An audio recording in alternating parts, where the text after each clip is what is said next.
We're back. Guess it worked, huh? Did you see any memes online about it? No, I heard about them. So that's pretty funny. That's all good. But I'm just concerned with winning, so it doesn't matter. We'll start on the right with Ryan. Obviously, Blake Frager's first extended opportunity on Saturday.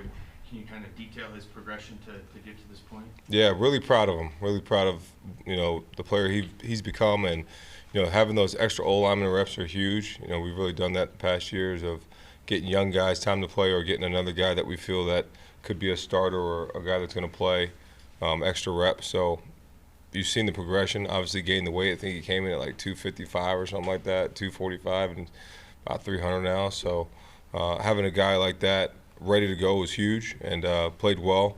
Got some things to fix, as we all do, but definitely stepped up in a time needed. And have you been able to identify any trends as in regards to the fourth down struggles this year? No, we got to execute. There's, the one away from the student section, we lost a block. Else it might be a touchdown, and then the drop. We dropped the ball, so we've got to fix that as a team and a unit, and we will. On the left, Chris. With Evan, do you have a prognosis on it? Yeah, wasn't as bad as we thought.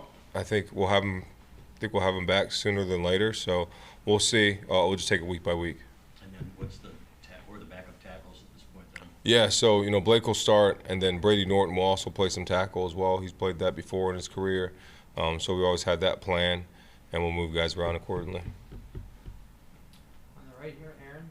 Could you speak to the emotion of Michigan State week? I mean, you've got a younger roster. Yeah. Some guys that maybe are from the state. What's the education like for the team? Oh, well, we during training camp we talk about our rivalries. We talk about every game. We talk about all the big games, and but they'll definitely re-educate them on what this means. This means a lot. This means everything. We'll talk about Paul Bunyan, what that means to us here in this facility in Ann Arbor and the University of Michigan. We'll talk about the history of the rivalry, what it means, and all the implications of what winning this game is about. So we'll definitely educate our young guys and let them know that this is a game we put everything into. Do you remember your first introduction to Michigan State rivalry? Yeah, it was pretty intense. It's 2018. It was Devin Bush stomping on the field. So I got a quick one to that one. So I was holding Devin back while he was trying to fight half their team. So I got introduced fast, but that was a good game. So I remember we had all 4 seasons in that game. It snowed, it rained, it was sunny, it was windy, it was everything. So, but yeah, that was my introduction to the game, was the Devin Bush and 2020 and 2018. On the right here, Larry. What jumps out at you about Nick Marsh? And when you look at the Big Ten games you've played so far, do you just marvel at every week, a team has 1 or 2 or Yeah. more top flight receivers? Yep, big, strong, physical receiver. Can make the 50-50 ball. Really good route runner, detailed in his route runner. He's evolved as a route runner, but he's a really good player, man. So we got to have a great plan to stop him.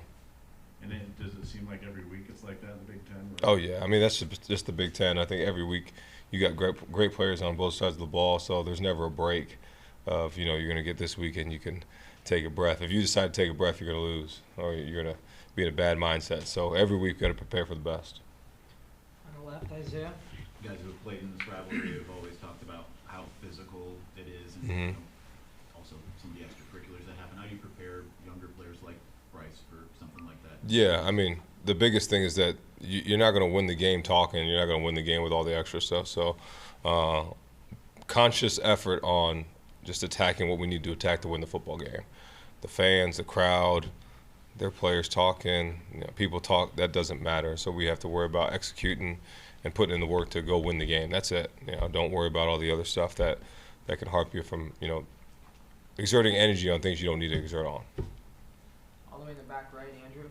Sherrone, I know you were asked about like the memes with your jacket, but like in all seriousness, when you have a game like you did against USC and then you come back and do what you did this past Saturday, is there any personal satisfaction in silencing some of the outside critics, I guess? No, I really don't care about the critics. So, but it is kind of cold outside, so having a jacket is nice when it does get cold, because I get here pretty early, about 5:30 in the morning. It's like real feel was 43, so it's good to have a good jacket. On the left, Clayton. Yeah, you got a nice shirt though. Decorative. Don't. Two real quick. First, was the 3rd and 11 to Deacon actually intended for Andrew Marsh? And second, with that, how good do you think Bryce is in terms of when there's pressure? I know you don't want pressure, but Yeah. he can still make those plays, whether it's standing in there or running around. Yeah, it was to Deacon. And you know, it's crazy. Him and Deacon all summer, he worked a lot with a lot of guys, but I remember early mornings in the summertime, Deacon was here. Maybe it was even May when he was here. Deacon would be in there with the receivers, you know, throwing and catching. So he's put a lot of hard work in to get where he is. And that game was no accident of his potential, what he can do. So that was awesome to see. And, I mean, Bryce he does some things sometimes that you can't teach, you can't coach. That throw was one of them. The throw to Andrew Marsh, which he caught one-handed, was one of them. Throwing to his left, the defender's to his right. He throws it away from the defender. Andrew catches it with one hand. I mean, there's some special plays by some freshmen. So he does some things sometimes that you can't coach. But, you never want the pressure, but he does a really good job of aiding it. With Marsh, I know earlier in the year didn't play as much, and then he's had 3 monster games. What wasn't he doing, I guess, the first couple games that didn't allow him to start the Yeah. Yeah, as a true freshman, you got to learn where to line up. You got to learn where to go. You got to learn the playbook. You got to be able to execute everything at the highest level. And he's just done that more and more and more. And really, after the bye week, you really saw it even more. And there's full confidence in him to go out and execute. And he's put himself in position to do what he's been doing. Over on the right here, Dennis. Sure, I heard what you had to say about the rivalry stuff, but you just said you had stuff before the game, after the game, the tunnel. What are you reminding your players about when it comes to all that kind of stuff? Yeah, that none of that helps you win the game. It actually takes away the energy from you winning the game. So all we have to do is, rinse, repeat. But urgency is the key word right now. Urgency in everything we do. Urgency in the detail. Urgency in us going to class, making sure everything's aligned perfectly for us to win this game. So we can't worry about the past, but we can learn from it and learn about those things. So we're just going to continue to harp on that. All that stuff doesn't matter. Just work on the things we need to work on to win the game. I know your injury list isn't ironclad, but you said that the guys, if they practice, you put them on there. Do you anticipate Hillman and Hanson, more of those guys practicing or being on the injury list, or how's that working? Do I intend? What'd you say? Say it again. I don't know. Do you anticipate those guys practicing? Yes. Yes. In the back right there, Charles. Yeah, what are your initial impressions of Michigan State on both sides of the ball? Yeah, starting on offense, Childs is a really good quarterback. He does some really good things. He's created some explosive plays with his legs too. A little similar to last week as far as an explosiveness with his legs, not as twitchy as Williams was, but he definitely can make those plays with his legs, and he does a good job with play actions and things in the pocket, rolling out. So we got to do a good job containing him, and obviously Nick Marsh, we got to do a good job with him. And then the run game, schematically, Coach Smith and that staff has done a good job always going back to Oregon State of whether it be under center, gun, pistol, whatever it is, of doing things to attack your defense. So we got to have a real good plan to defend and be gap sound.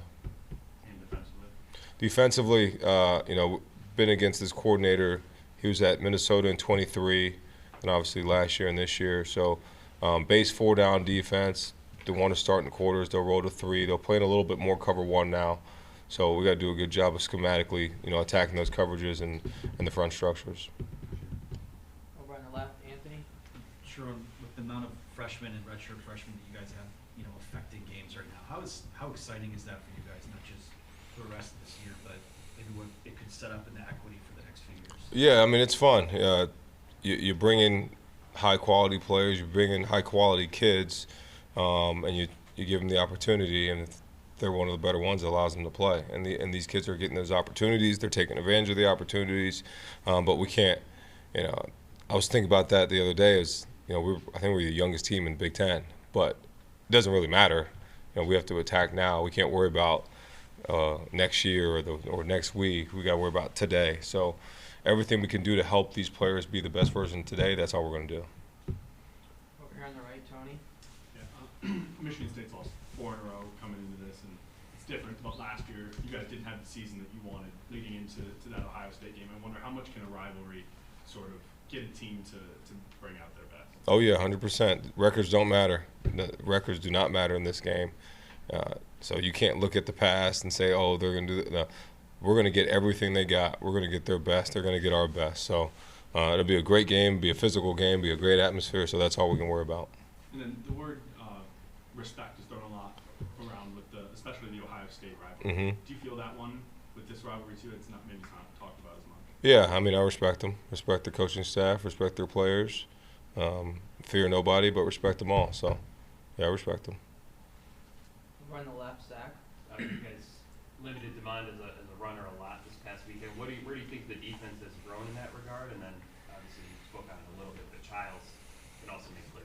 Yeah, I mean, everybody did their job to the best of their ability, and I thought it was a great plan of how we were controlling him and making sure he didn't get out the pocket, and he didn't affect us as a runner in the quarterback run game or protection and scrambling out, because that's where he was dangerous. So there was always eyes on him, whether it would be 3 rushers, 4 rushers, movement with rushers, and we got to continue to do that as we go through the season.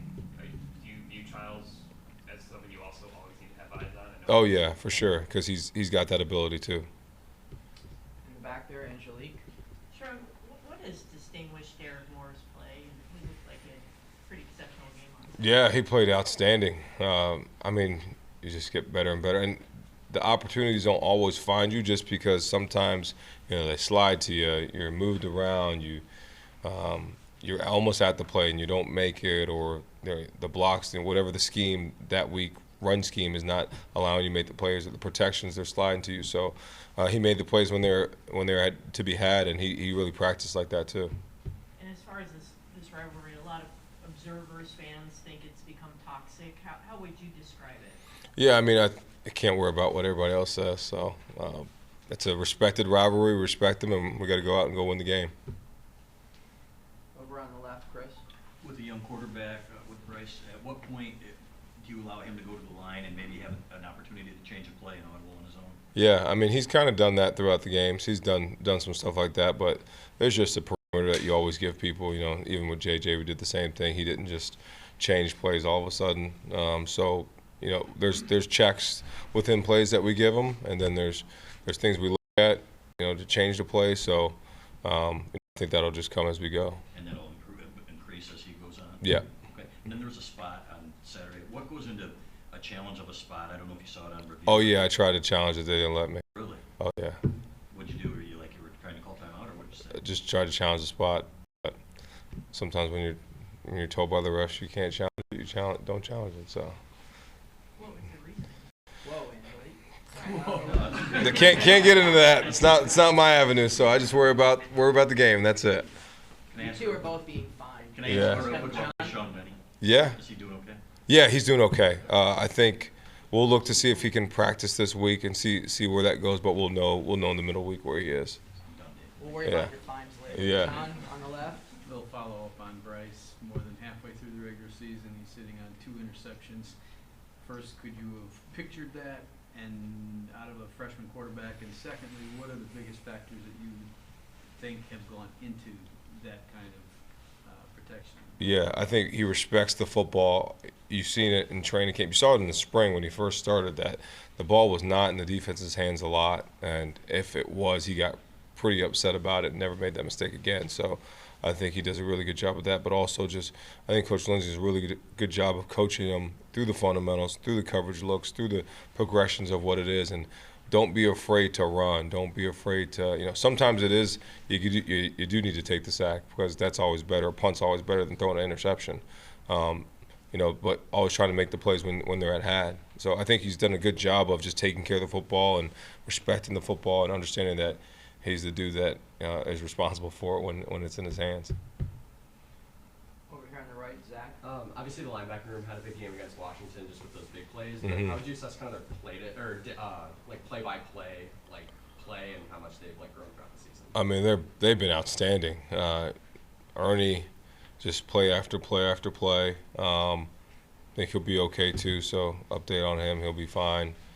Jimmy Rolder feels like he might be playing as good as anybody, just making plays all over the field. I think he had 8 tackles, tackle and a half for loss, had the pick. And then Cole Sullivan feels like every time you see him, he's just making a play. And sometimes I forget how young he is. I forget he's a redshirt freshman. But he just keeps making plays over and over. So that group's playing at an elite level. Ryan? Piggybacking a little bit on Dennis's question is, what's Brandon Hillman's status, and do you expect Jaden and Mason to start at safety again this week? We'll see. I think Brandon will practice this week, so we'll just take it day by day and see where he's at. And then TJ will be there, Jaden will be there, Mason will be there, and again same thing with Rod. All right, we got time for a few more. We're gonna start on the left with Brandon. You just kind of touched on this a little bit, but how do you feel about the old saying that some guys just have a knack for being around the ball and Cole? I mean, he just like you said, play after play. And he does. It's like it started really in spring. He just continued to be around the football. I remember in spring he jumped up in the air. Someone threw an over route and he picked it off, and he just continued to happen and happen. He just continued to make plays. I said it in media day in Vegas that I thought he'd be a guy to have a breakout year, and just continues to do that. So I think there's something to it, and but also just doing your job and being in the right position helps. I might regret this, Angelique. Uh-oh. Thank you. Sherrone, you mentioned urgency earlier. Is that applying just for this game, or is that for the whole season? The whole year. Just every game we go into, there's complacency will take away your edge. And if you get complacent, you get happy, you can be happy about the win, but you can't be complacent about it. You can't be satisfied. So, we've got to stay hungry. We've got to stay starving, throughout this process, and that's what we're going to do.